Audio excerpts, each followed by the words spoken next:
So welcome. Gone are the days of beggars on the streets, children dying of hunger and the most minuscule of diseases, and even the constant and albeit seemingly pointless struggle to regain any sort of footing on an unreachable social platform. We have finally dismantled the notion for individuals who go by each day only waiting for it to end, only waiting for their fight to be over so they can, with good conscience, admit defeat. This was regrettable. As they say, poverty was like that punishment for a crime you never committed. And on this day, October 31, marks the first anniversary of our triumph over poverty. Yes, we have finally killed it. And to commemorate those who have given their whole selves in humanity's most important war, I have invited three speakers for us today who all played crucial roles and without which our world would have not been forever changed for the better. Without further ado, I would like to call on Ms. Joanna Marie into the stage. Magandang hapon sa inyong lahat. Ako si Joanna Marie Omatang at ako ay isang magsasaka sa lungsod ng Zamboanga. Ako po ay lumaki sa pamilya ng mga magsasaka at ako po ay hindi nakapag-aral bungad ng walang sapat na pera ang aking ama at ina. Panggasto sa aking pag-aaral. Ako ngayon ay isang magsasaka ng mga palay at sumusweldo lamang ng 304 na piso sa isang araw. Ako ay nalulungkot na ang presyo ng mga palay sa panahon ngayon ay sobrang baba. Ang presyo ng palay na binibili ng mga supplier sa amin ay sa halagang 6 na piso kada kilo lamang.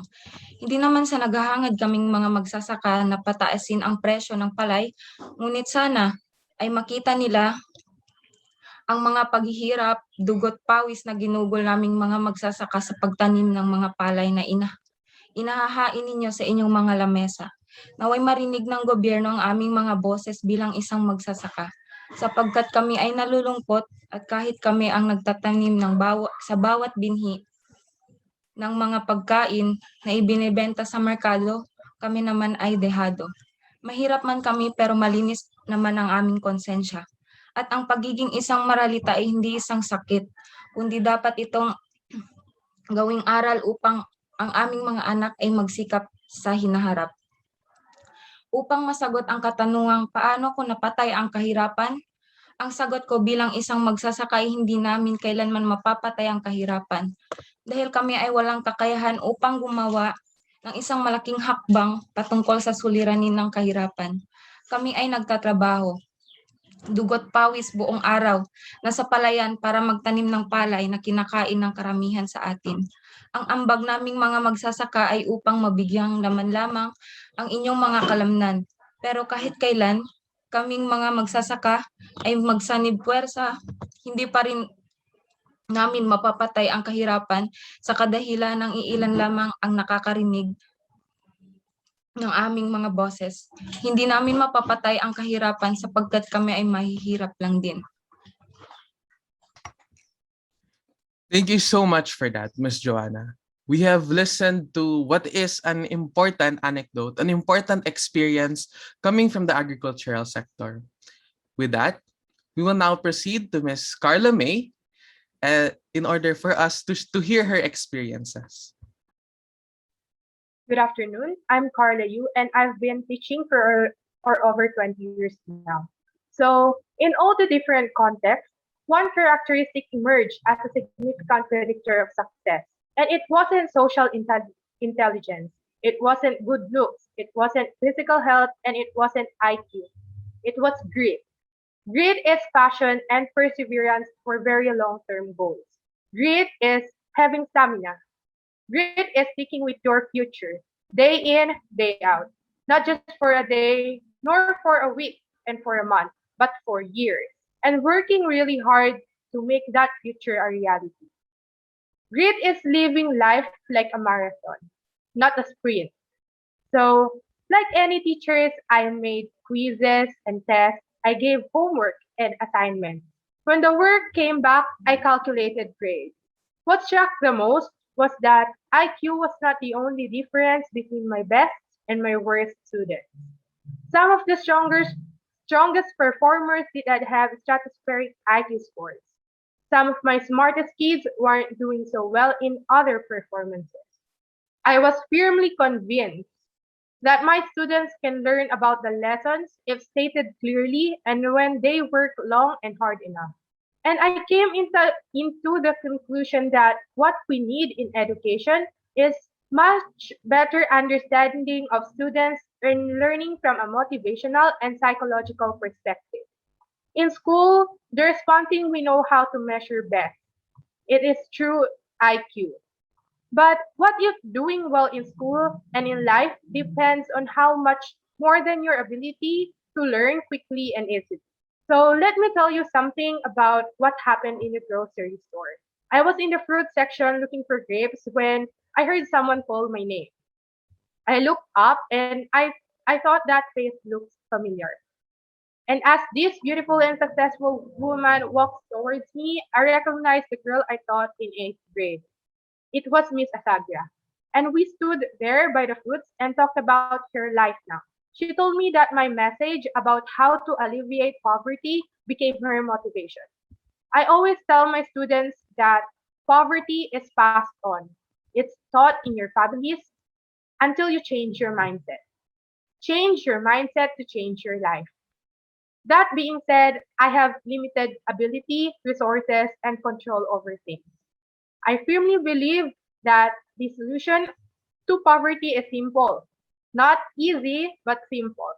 That is why my capabilities and influence alone cannot kill poverty.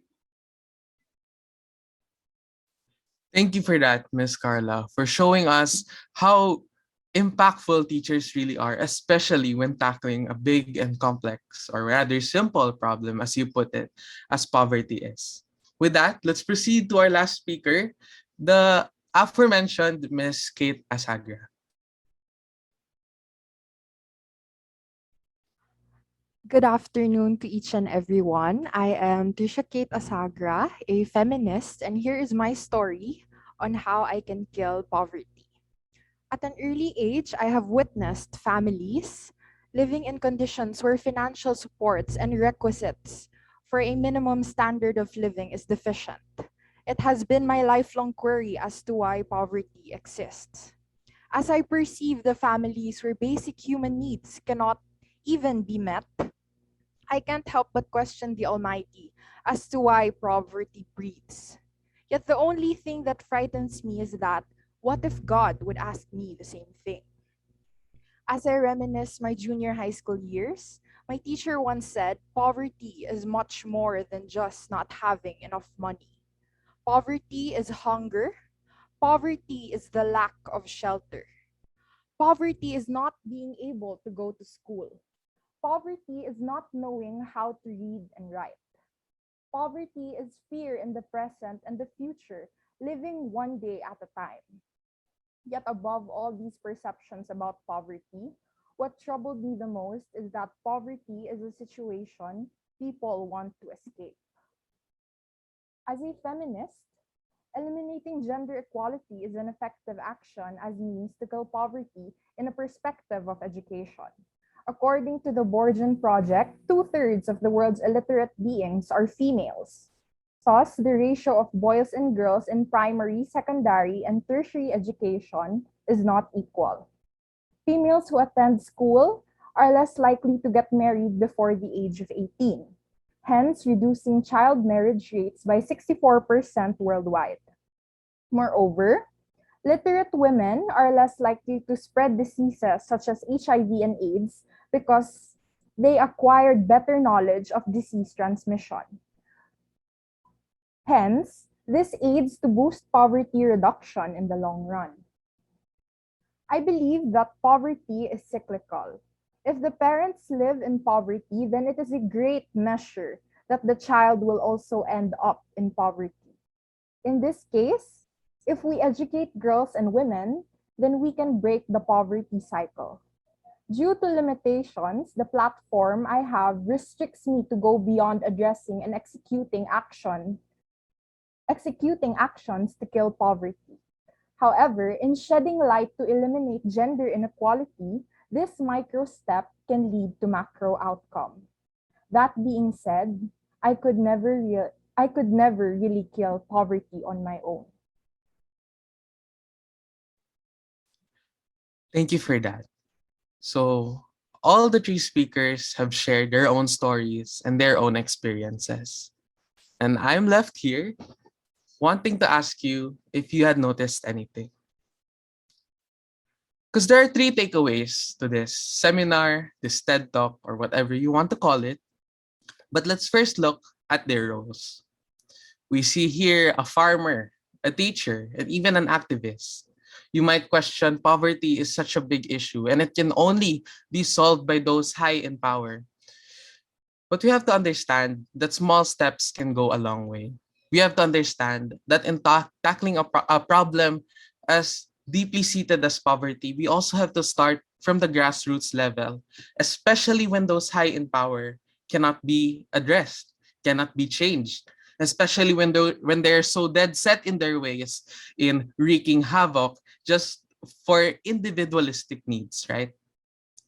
Because farmers at the end of the day are those that provide food for us. They sustain our living. And even the agricultural sector, like putting it in the context of the Philippines, is one of our nation's like pride and joy, why we are so rich, supposedly.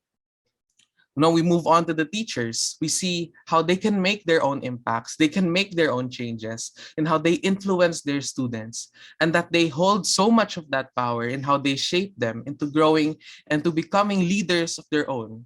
Like we see how Miss Carla here helped inspire Miss Kate Asagra into becoming the activist that she is today.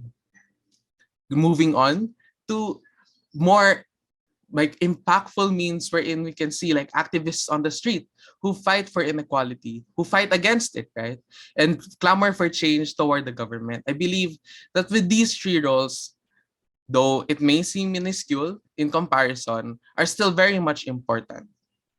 Secondly, like I said, we do not have businessmen, politicians, or even these like people who are higher in power, because those that have most power, though they have the most capability to create tidal waves of change, they are also the perpetrators of most, if not all, of the issues we have today. Politicians are corrupt. Economists seek for capitalism, and which is why people are pushed further and further down, being more marginalized and being more separated from society. And this focus that they put on just damages these people's lives, right? And that is why we have to understand that even if these people may have seemingly small contributions, it still does so much more than the damage that is being put upon us by those higher in power. But lastly, and most importantly, if you had noticed, they all ended their sentences with, despite this talk all about being the story of how we killed poverty, they all ended it with saying that they can never kill poverty because they can't. Poverty is such a wide issue. It's such a big and complex thing that not one of these people, whether you're a farmer, whether you're a teacher, whether you're an activist, you can never do those things on your own. But that's the important thing, right? We can never do these things on our own. We highlighted the crucial roles of the agricultural sector, contributions of a well-rounded educational system, as well as how it transcends to the minds of each and every active citizen, and how in the democratic landscape, the power really does lie in the hands of the people. However, we, the youth, the children, those listening to this presentation right now, can be more inspired by this. Yes, we have killed poverty now, but poverty is not something we can just end with one snap of a finger. It is a constant, persevering, and focused effort on really pushing, really fighting the multifaceted issue that is poverty. Looking into different fields such as the political landscape, diving into different perspectives, both economical and environmental, as well as never forgetting the youth that we need to constantly educate them, for them to grow into active citizens, for them to grow into powerful individuals that can spark those ripples of change. Because at the end of the day, poverty is a collective effort. It's not something that only one of us can do.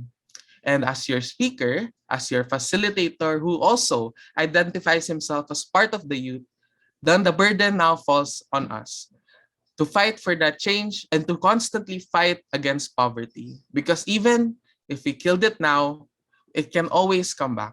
And that's why we should be the ones to keep on fighting and to keep on stopping it from ever coming back into our world. Thank you.